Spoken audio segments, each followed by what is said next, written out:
Hello मेरे प्यारे बच्चों, आज हम आपको बताएंगे कि पत्र लिखते समय हमें किन महत्वपूर्ण बातों पर ध्यान देना चाहिए। मतलब कौन सी ऐसी इम्पोर्टेंट पॉइंट होते हैं जो हमेशा हमें ध्यान में रखकर किसी भी पत्र को लिखना आरंभ करना चाहिए या उसकी शुरुआत करनी चाहिए। जैसे कि पत्र की भाषा सरल, सहज और स्पष्ट होनी चाहिए। मतलब आप जो भी बात लिख रहे हैं उसे चाहे आप सरल भाषा में लिखें, लेकिन वो इस तरीके की भाषा होनी चाहिए जो पढ़ने वाले को जल्दी समझ में आने लगे। ऐसे नहीं कि आप बहुत ज्यादा कठिन शब्दों का प्रयोग कर रहे हैं जिससे कि सामने वाले को पत्र समझने में दिक्कत हो। इसीलिए सरल, सहज और स्पष्ट होना चाहिए पत्र लेखन। पत्र में लिखते समय वाक्य छोटे छोटे और अर्थपूर्ण होने चाहिए। पत्र में लिखावट साफ व सुंदर होनी चाहिए। हैंडराइटिंग ऐसी होनी चाहिए कि उसको देखकर ही पढ़ने का मन करे। विराम चिन्हों का उचित प्रयोग होना चाहिए, अन्यथा पूरे पत्र का अर्थ बदल सकता है। यदि हम विराम चिन्ह सही जगह पर नहीं लगाएंगे तो हमें यह पता नहीं चलेगा कि कोई भी वाक्य कहाँ खत्म हो रहा है। इसीलिए उसे पढ़ने में थोड़ी दिक्कत आने लगती है।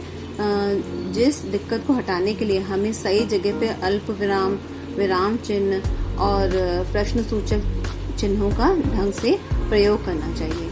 जिसको पत्र लिखा जा रहा है उसके लिए उचित संबोधन का प्रयोग करना चाहिए।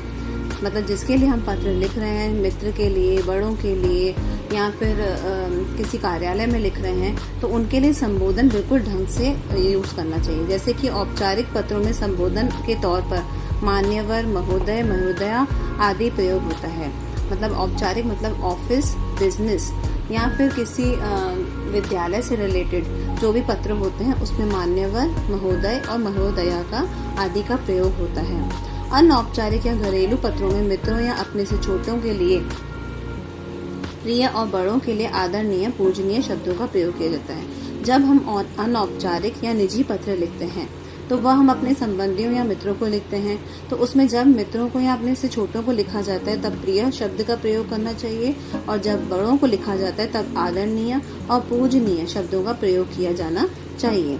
परीक्षा में पत्र लिखते समय अपने पत्र के स्थान पर परीक्षा भवन, अपने पते के स्थान पर परीक्षा भवन लिखना चाहिए।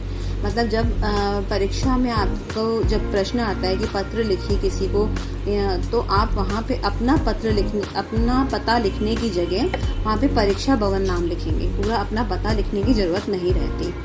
अगर ये वीडियो आपको अच्छी लगी तो प्लीज लाइक, सब्सक्राइब और शेयर कीजिए। Thanks for watching.